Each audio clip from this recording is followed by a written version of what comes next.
The ocean surface looked calm, but beneath the waves, a test was underway that would change naval warfare forever. A U.S. Navy supercarrier, tagged at an estimated $100 billion, roared into open water and launched systems that left observers around the world stunned. China's surveillance vessels tracked every moment, and what they saw made strategists sit up. In that instant, the balance of power shifted. And what followed was no ordinary sea trial.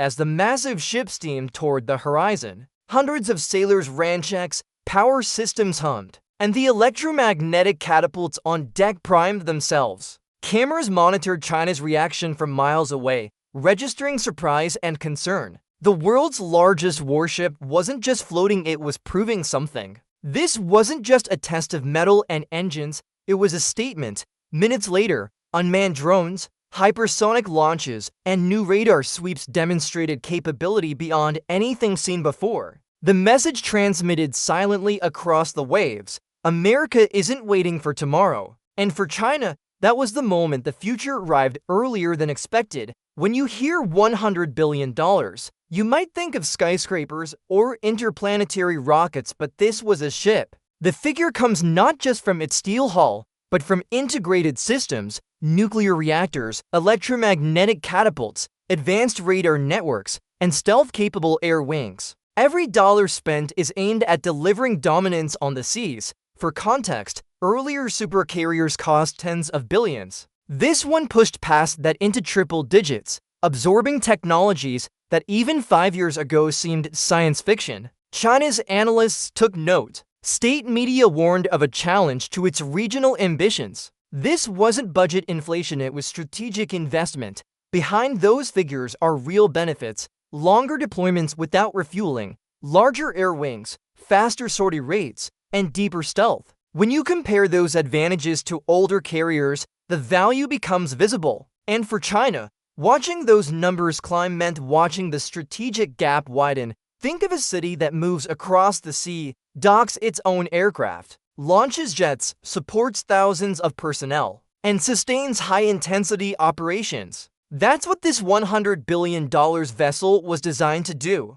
It carries hundreds of aircraft, global strike capability, and unmanned systems, making it both shield and spear. Inside the ship, nuclear reactors hum quietly, feeding power to catapults, radars, and even laser weapons. The flight deck stretches hundreds of meters, allowing simultaneous launches and recoveries. Onboard logistics manage fuel, munitions, personnel, and everything in between, like a mobile base on water. China's naval planners watched with concern because such a ship is not just another ship, it changes the calculus. Its presence alone alters regional deployment patterns, forcing opponents to rethink how, when, and where they act. That kind of shift makes traditional defenses suddenly feel outdated. During the sea trial, several key systems were activated one after another: electromagnetic launch catapults, advanced radar sweeps, unmanned drones launched beyond line of sight, and stealth jets returning to deck. Each element tested together for the first time under real-world conditions. The result: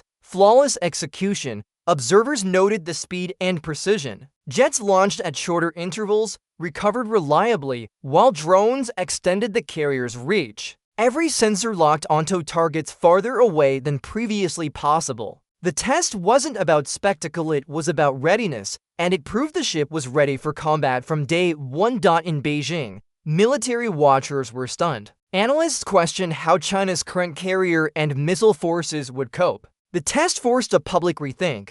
The U.S. Navy had just rolled out something China had not yet matched, and it wasn't months away. It had arrived. News of the successful test spread quickly. Chinese naval vessels shadowed the trial. State media ran editorials, and official statements hinted at enhanced vigilance for China's maritime planners. Seeing the carrier test in action forced a strategic recalibration at sea. Regionally, allied nations took notice too. U.S. partners in the Pacific adjusted exercises. Logistics hubs changed posture, and adversaries realized the U.S. could flex power faster than they assumed. China's island bases and missile networks suddenly faced a threat that could outrun or outdetect them. Analysts would later note that China accelerated its own carrier and drone programs. The test triggered a ripple effect across the Indo-Pacific. Naval budgets, deployments, and alliances all shifted. A single sea trial had sparked a strategic wave.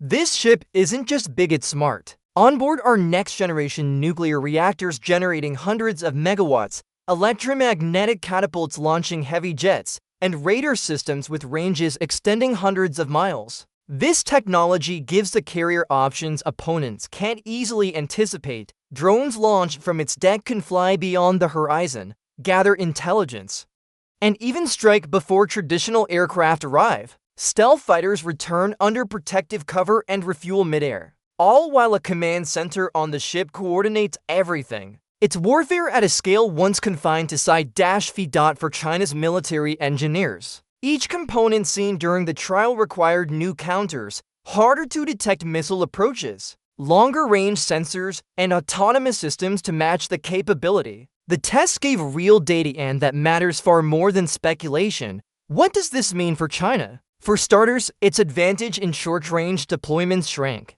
The US ship could project power across the Pacific, reach islands once safe, and operate for months without returning to port. China's missile archipelago concept suddenly looked vulnerable. Beyond China, Russia, Iran, and others recalibrated too. Nations that assumed the US projection era was ending watched its flag burn brighter. The $100 billion test signaled a new era of sea power where one ship could dictate events far from home shores, monitor areas previously unguarded, and coordinate multi-domain strikes. For the US, it means freedom of the high seas reinforced. For others, it means deterrence not just by numbers, but by presence and persistence. The trial showed that cost might be high, but so is the return when you control sea lanes, manage war at distance, and dominate quietly. The test is only the beginning. Engineers plan upgrades, faster drones, directed energy weapons,